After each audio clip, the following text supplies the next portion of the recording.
The Cudahy Packing Company, makers of Old Dutch Cleanser and Delrich, is happy to bring you today's Nick Carter adventure transcribed. This was done so that everyone connected with this program would be able to spend Christmas Day at home with their families. And now, new wonderful Old Dutch Cleanser, the only cleanser made with activated seismotite, invites you to stand by for Nick Carter, Master Detective. Today's Nick Carter adventure starring Lon Clark, The Case of the Phantom Shoplifter, brought to you by new wonderful Old Dutch Cleanser.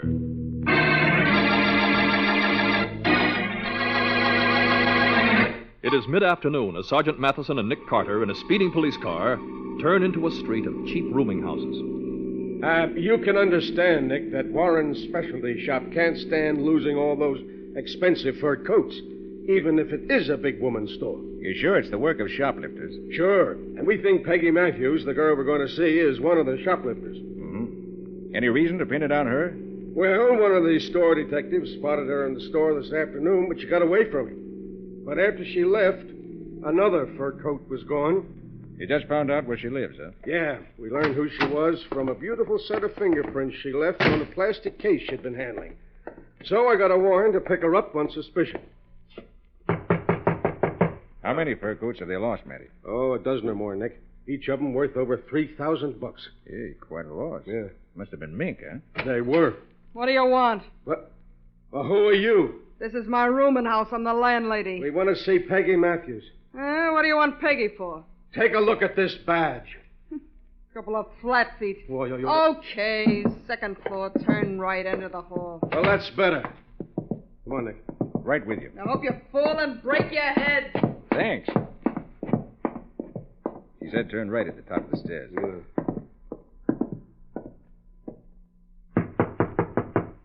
This must be the room. I don't hear anything, Nick.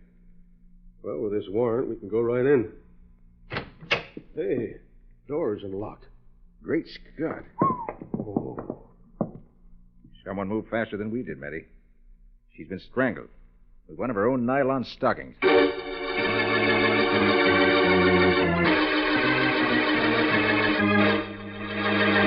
In just a moment, we'll return to The Case of the Phantom Shoplifter. Today's adventure with Nick Carter.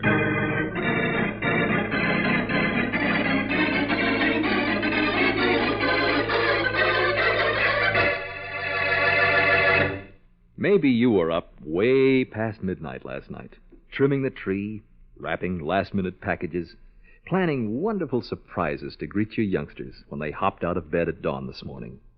You see, Christmas does get here, even though the youngsters think it's slow in coming. And you do somehow manage to get your 1,001 extra jobs done in time. And isn't it wonderful?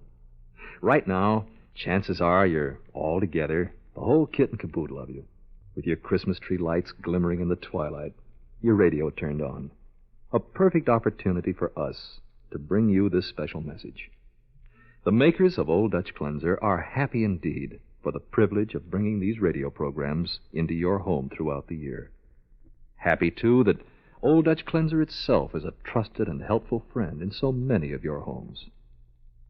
We hope you've all had a wonderful, wonderful Christmas Day, never to be forgotten.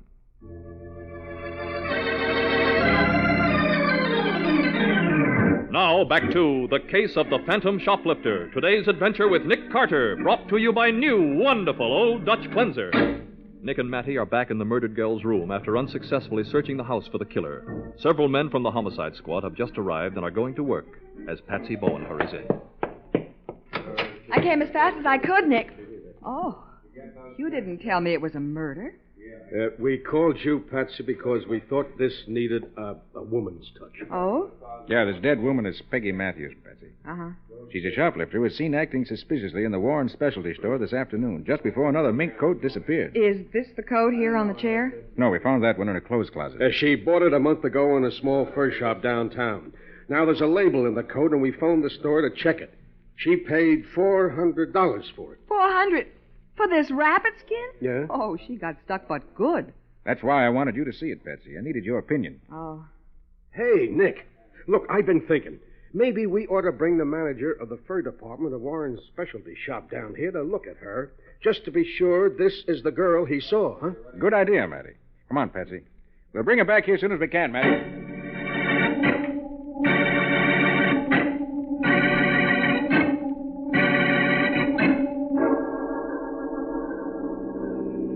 So this girl was murdered before you could talk to her, eh, Mr. Carter? That's right, Mr. Dodd.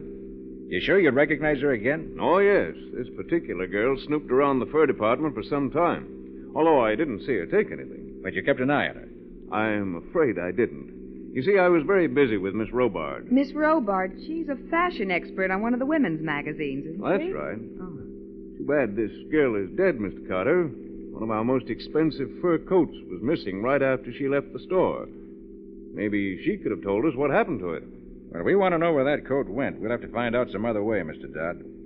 The final curtain has fallen for Peggy Matthews.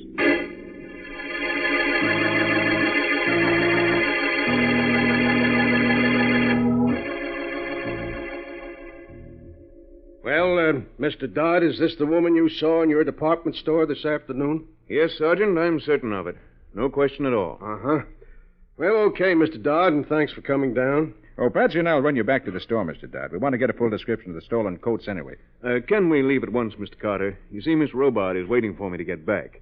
We've been in conference all afternoon, but there's still a lot left to do. Sure. We'll leave in just a moment. Hey, Matty. Yeah, Nick. Did you dig up anything where we were going? Well, just one thing, Nick. The landlady broke down, finally, told me that Bruno Seeley has come here to see Peggy a couple of times recently. Bruno Seeley, eh? Smart character. I'll have a talk with him shortly. Oh, Mr. Dodd, would you give me your expert opinion as to the value of this fur coat? It belonged to Peggy. She didn't shoplift that from our store, Miss Bourne. I'd roughly guess it was worth about $150. Uh-huh. Well, Nick, I guess I'm a fairly good judge of fur values. Patsy means that she told us Peggy Matthews was cheated when she paid $400 for this coat, Mr. Dodd. You just backed up her opinion. I see. Well, I don't think Miss Matthews minds being cheated anymore. Shall we go?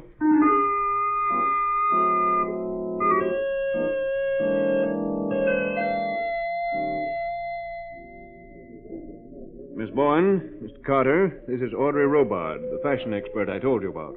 Hello, Miss Robard. How do you do? How do you do, Miss Robard? I'm familiar with your work in the magazines. It's lovely. Why, thank you, Miss Bowen. Oh, Nick, just look at all these gorgeous fur coats hanging on the racks here. Yeah. Hey, Mr. Dodd, tell me, just how many coats have shoplifters taken from this store? Why, I can't say exactly. I don't have the figures. Are the prices on the coats? I mean, could anyone tell they were getting the best just by looking at the price tags? No, indeed. Each coat is marked with a code number. Only the sales lady knows what it sells for. And you have no idea how the coats were smuggled out of here? None at all, Mr. Carter. The store detectives assigned to this department have spotted shoplifters dawdling about, followed them to the street, and stopped them. But although we found a number of stolen items, there wasn't a single fur coat. Well, I don't think you're too careful with your coats, Mr. Dodd. All the time we've been talking, there's been a lovely coat lying right there on that display table with no one near it. Oh, that's my coat, Miss Bowen. I threw it down there as I came in. And it's not as nice as it looks from here. Oh, Well, you've had it a good many years, Audrey. Nothing lasts forever. How right you are. Mr. Carter, why don't you go up and see Mr. Warren, the owner of the store? He might be able to tell you things I couldn't. Yeah, good idea. Is he here? Well, it's almost closing time, but I'm sure he's here. He never leaves until later than this. His office is upstairs, 4th floor in the rear. Good. I'll go see him. We need every scrap of information we can get.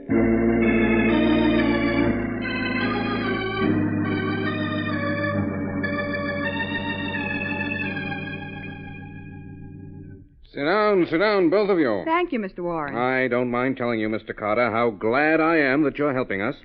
Tell me, Mr. Warren, just how many coats have been stolen? 15. And the cheapest of them retail for $3,100. Oh, say, they really made a haul, didn't they? Over $50,000, Miss Bowen. Golly. Your store detectives haven't seen anything suspicious? Well, there is one rather odd thing. What's that?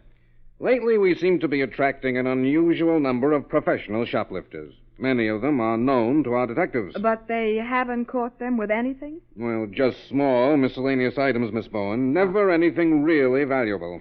There's no way of smuggling the coats out through a crooked employee, perhaps. Absolutely not, Mr. Carter. Why, we've checked that thoroughly. Yet we're completely at a loss to know how the coats get out of the store.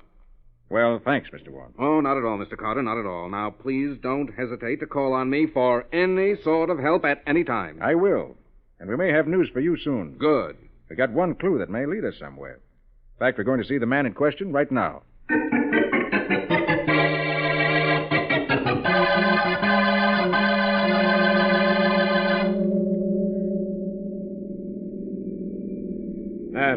This is the place, Nick. Seeley's Bargain Outlet. So that's what he called it. Wonder how legitimate a business it really is. Well, Bruno's already done one stretch as a fence for stolen goods. If anybody's in a position to direct a shoplifter's ring, Bruno Seeley's the man. Well, Matty, come on. Let's see what he has to say. Right. Nick, all the fur coats that were stolen were the very best quality, weren't they? According to Mr. Warren, they were. Mm-hmm. But, Nick, if Peggy Matthews got gypped on the coat she bought for herself, how would she know enough to pick out a really good one? The prices weren't on the coats. Say, that's a very good thought, Patsy. If Peggy got cheated so badly when she bought her own fur coat, it's proof she didn't know good furs from bad. Hey, that's right. Oh, Patsy, it takes a woman to notice a clue like that. And if I'm right, Peggy had nothing to do with stealing any of those coats. Not unless someone pointed out the good ones to her first. Yeah, Nick. Well, come on, let's go in and see if Seeley can throw some light on this. Hello? Anybody here? Hello? That's funny. Hey, Bruno. Bruno! Hey, Bruno! Maybe he's in the back room. Yeah, could be. Hey, the back room's empty, too. What's that? Sounds like somebody in pain. It's coming from inside that closet. Great Scott. It's Bruno. He's been stabbed badly. Listen to me. Just a minute. He's trying to tell us something. Can't seem to breathe. Bruno, I'm Nick Carter. Who stabbed you? I don't know his name. Not his real name. Yes, Bruno. See, Marge Barnett. Go see Marge Barnett. Marge Barnett. All right, Bruno. In my pocket. Key. Post office box. Clark Street Station. Package. Nick, I better call an ambulance. That won't be necessary, Matty. He's dead.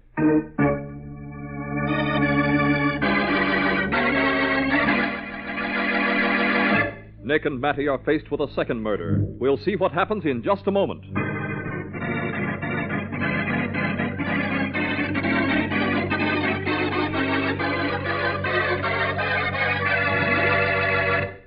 There are no words for Christmas. The wreath of holly on your front door, the mistletoe, the glow of candles in your window. Yes, and the stately Christmas tree, brilliant with lights, shimmering with tinsel. The dinner, the gifts and gay wrappings. All these are merely frosting on the cake, outward symbols of the deep inner meaning Christmas really has for us. There are no words for Christmas, just as there are no words for the love you feel for a tousle-haired youngster, the joy you feel with a close friend, the warmth you feel when you say Merry Christmas. May this day be so filled with everything fine, everything good, that you'll never forget a single golden moment of it. That's the Christmas wish to you from the makers of famous Old Dutch Cleanser.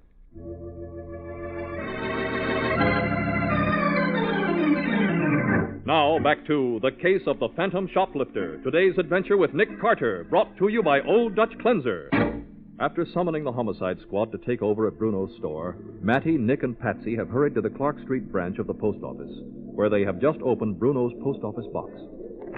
Yeah, there's a package here, but it don't weigh anything. Well, open it up, Sergeant. Yeah, that's what Bruno wanted us to do. Yeah. Well, will you look at this?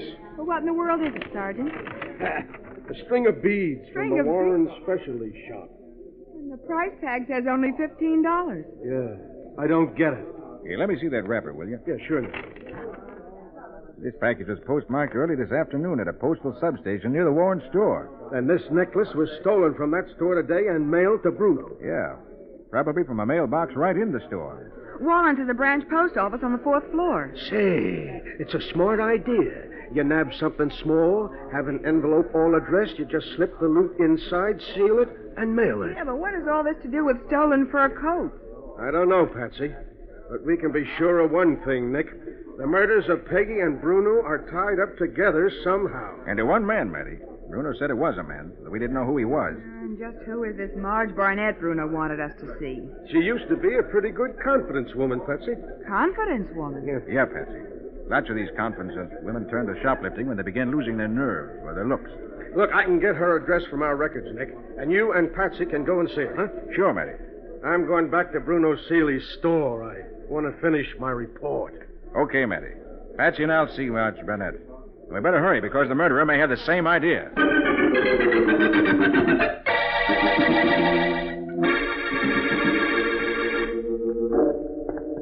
Oh, Nick, this is Marge Barnett's apartment. Here's the name below the bell. Hope she's home. Well, the police certainly keep an up-to-date file on crooks, don't they? Sergeant Matheson got this address for us in only a few minutes. Yeah, Patsy. People only knew how... Yes? Hello, Marge. I beg your pardon. Am I supposed to know you? I know you. You must have slipped to turn to shoplifting. Who are you? I'm Nick Carter. Oh, Nick Carter, huh? Well, what do you want? Shall we talk out here in the hall where everybody can listen? Oh, come on in. Snooping coppers give me a pain. Thanks. This is Patsy Bowen, my assistant. Trying to make a cop out of her, too? You ought to be ashamed. Why, I like it. Marge, Bruno's dead. Bruno dead? He was murdered, Marge. So is Peggy Matthews. Who did it? Suppose you tell me. Oh. Goodbye, Carter. I'm not talking about nobody. Now, wait, Marge, wait. Bruno was stabbed. When we found him, he still had a few seconds to live, and the last thing he told us was to come and see you. Bruno said that, did he? He did. I wonder why. Maybe he was trying to save your life. Hey, come on, tell me, how'd you get into this anyway? Oh, I'm getting old, Carter. As you know, I've been everything from a cheap shill to the operator of a big store. From the best roper you ever saw to a plain subway dealer. You've been what? In English, Patsy. She means she fronted for con men and rose to become the operator of an important con game herself. She worked from the top as the smart, pretty girl who brings in the suckers. Being a subway dealer means she was reduced to dealing cards from the bottom of the deck. Well, it sounds almost fascinating, if I could understand it. How many of these small, inexpensive items did you steal, put into a package, and mail to Bruno, Marge? So you're wise to that, huh? I thought it was pretty good. Yeah, it was. Until fur coats and murder got mixed up in it. Where do fur coats come in? Look, Bruno paid you to steal these small articles for him. And paid you more than you could get anywhere else, didn't he? Yeah. He said he had a particular customer for a lot of that junk. All right. Just what orders did he give you? Well, I never did understand it, Carter. We were supposed to show up at Warren's specialty shop at a certain time and just wander around. Did those instructions include visiting the fur department? Why, yeah. Yeah, well, we had to pass through the fur department on our way to the counter where this certain kind of glass junk was sold. And you, lingered in the fur department. What woman wouldn't? She's got a point there, Nick. Yeah. And this business is getting a little clearer. Well, so help me, that's everything I know. Well, thanks, Marge. All right, Patsy, come on. We'll make another call on Hugh Warren, who owns the store. I think we can do something for him if he'll do something for us first.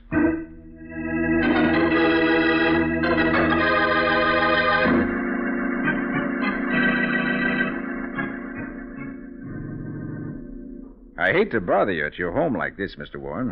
It's perfectly all right, Mr. Carter. Perfectly all right. I hope we're not interrupting your dinner, Mr. Warren. Dinner? Why, Miss Bowen, it's after 9 o'clock. Oh. Well, so it is. We've been pretty busy. Well, have you learned anything? Enough so I think we're on the right track, Mr. Warren. Good, good. We'd like a key to your store and permission to go inside tonight. I want to look around a bit. Why, I think that could be arranged. But a word of warning, Mr. Carter. This store is wired for burglar alarms, not only the outer doors, but many places inside the store. For example, the door to the cashier's office will flash an alarm if it is entered without a key. And there are other things to look out for, too. We'll be careful, Mr. Warren. I think you'll have no trouble if you follow my directions. Now, if you have a pencil, I'll give you a list of things to watch out for.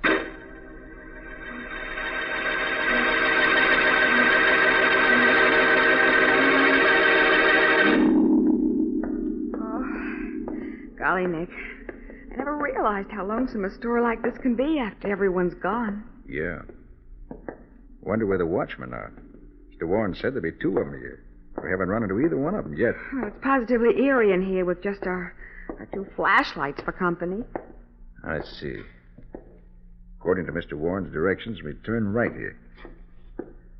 Yeah, that's what I'm looking for.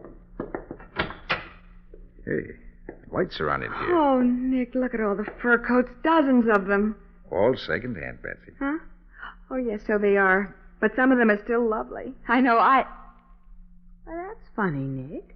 What's funny? Remember how I thought for a minute this afternoon that Audrey Robards' coat was a new one? Yeah, what about it? Well, this coat here is her coat. The one I saw this afternoon. You sure? Positive. I took a close look at it as we went by, and I noticed this funny jagged tear in the lining. I'd know it anywhere. Good for you, Patsy. Now I know I'm right. What do you mean by that? He means you have good eyesight and an excellent memory, Miss Bowen. It's Miss Robards. Don't move, either of you. My father taught me to use a gun when I was a girl. I see Jason Dodd's with you. Showing you all those coats he has in his arm, no doubt. Keep your hands up, Carter. You too, Miss Bowen. Yes, Jason and I stole those missing coats. We knew you'd find out, so we came back tonight to clean out the place. And we're going to. You can't stop us, Carter. Jason had his own keys, and he's arranged for the watchman to be in another part of the store for a while. Too bad we came in just when we did. Yes. It's too bad for you, Carter.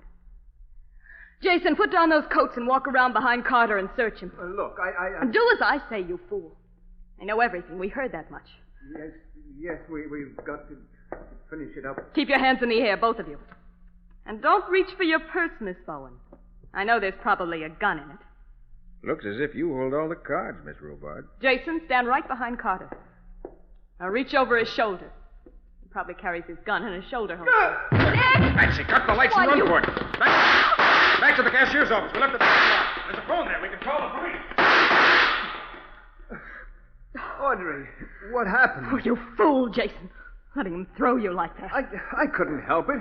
He moved so fast. When I reached over his Never shoulder... mind. They're headed for the cashier's office to phone.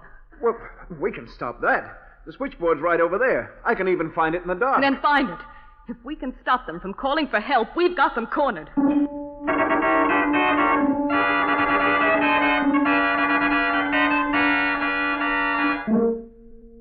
Carter? Carter, I know you're in that cashier's office. Then come and get it. Audrey, let's get out of here. Not before I take care of Carter and the girl. How? How are you going to do it? Listen, they're in the cashier's office. And that's the only door right ahead of us. Yes, but... Oh, stop sniveling. We've got Carter's gun. Miss Bowen dropped her handbag, and I found her gun in it. Yes, That means yes, they're but- unarmed. We can smash the glass panel in the door of the cashier's office and get them that way. But, Audrey... Grab one of those chairs and throw it through the glass. Okay, I guess you're right. Here goes.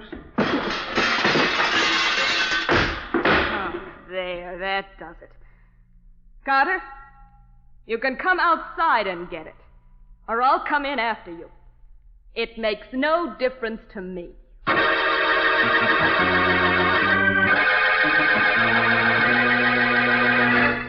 Nick and Patsy are trapped in a small office without weapons and with the telephone cut off. We'll see what happens in just a moment.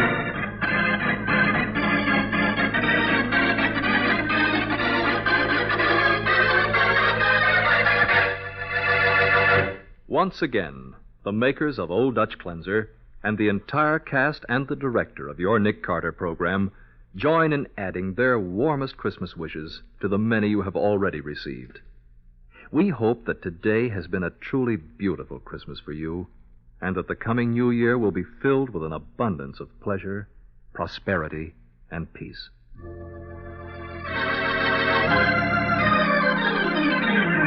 Now for the conclusion of The Case of the Phantom Shoplifter. Today's adventure with Nick Carter, brought to you by new wonderful Old Dutch Cleanser. Cautiously, Audrey Robart moves up to the broken glass in the door, reaches inside, and unlocks it. Jason Dodd hovers uncertainly behind her. Carter, are you coming out? All right, if you won't come out, I'm coming in. Stay beside me, Jason. There aren't many places they can hide. Please hurry. It's been at least 10 minutes since I smashed that door. You're so darn careful. Take it easy. Even without a gun, Carter's still pretty... Okay, you two. Drop the guns or we'll drop you. Carter! The police. I said drop those guns. In 1 second we start shooting. Okay.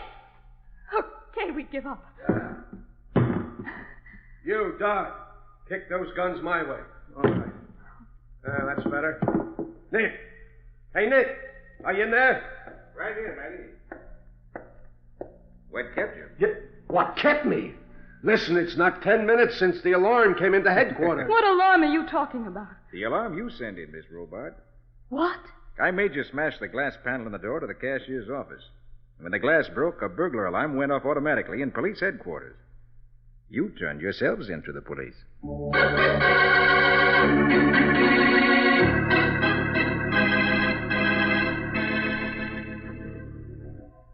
All right, Nick. Give with the details. You say it was worked with second-hand coats, huh? That's it, Matty. Miss Robart would go out and buy a cheap second-hand fur coat worth practically nothing. Then when she came to the store to see Dodd, which was practically every day, she'd leave the old coat and walk out with a new mink coat. She was well known in the store, so no one ever thought of suspecting her. And when she came in with the cheap coat, she'd carry it over her arm so it wouldn't show how cheap it really was.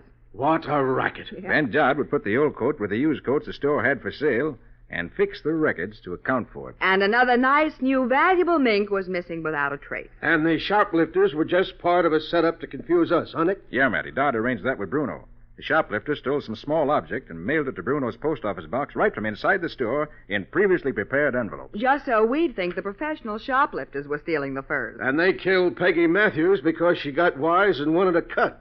Dodd admitted that. He killed Bruno, too. Yeah. When we connected Bruno and Peggy, I suppose Dodd was afraid of how much Bruno might know. So we had to put him out of the way, too.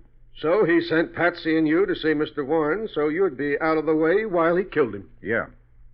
Well, I think we better let him lock up the store now. Oh, in just a minute, Nick. Hey, Patsy, where are you going? Into the fur department.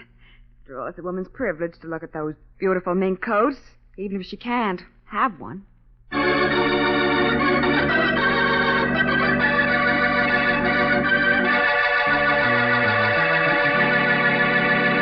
Nick, I want a quarter. Oh, come on, Patsy. You've had enough lemonade and hot dogs. Let's go ride in the carousel. Oh, no, I want to have my handwriting analyzed in this machine. Handwriting analyzed? Yeah. Hey, Patsy, remember that case down in the Smokies? Oh, do I? How could I ever forget Sheldon Corey, the man who wrote letters to his uncle just so he could forge a will? And will you ever forget how the sheriff trapped us in the cemetery when I was trying to have a look at a dead man's hands? Nick, wouldn't that make an exciting adventure to tell about next week? Yeah, it would at that. Good. And I'll call it The Case of the Perfect Penman.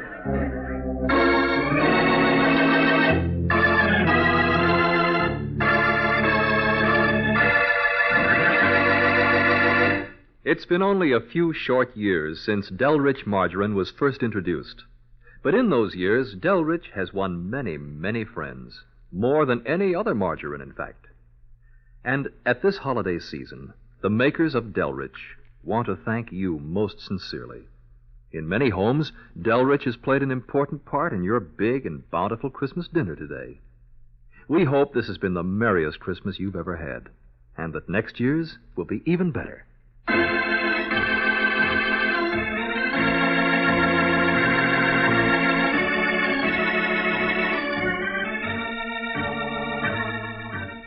Nick Carter, Master Detective, is presented each week at this same time by the Cudahy Packing Company. It is produced and directed by Jock McGregor and is copyrighted by Street and Smith Publications, Incorporated. Lon Clark is starred as Nick, and Charlotte Manson is featured as Patsy. Ed Latimer plays Matty.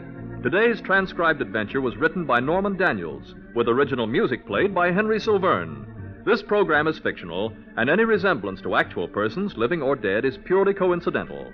This is Michael Fitzmaurice saying, when minutes count, use new, wonderful Old Dutch Cleanser.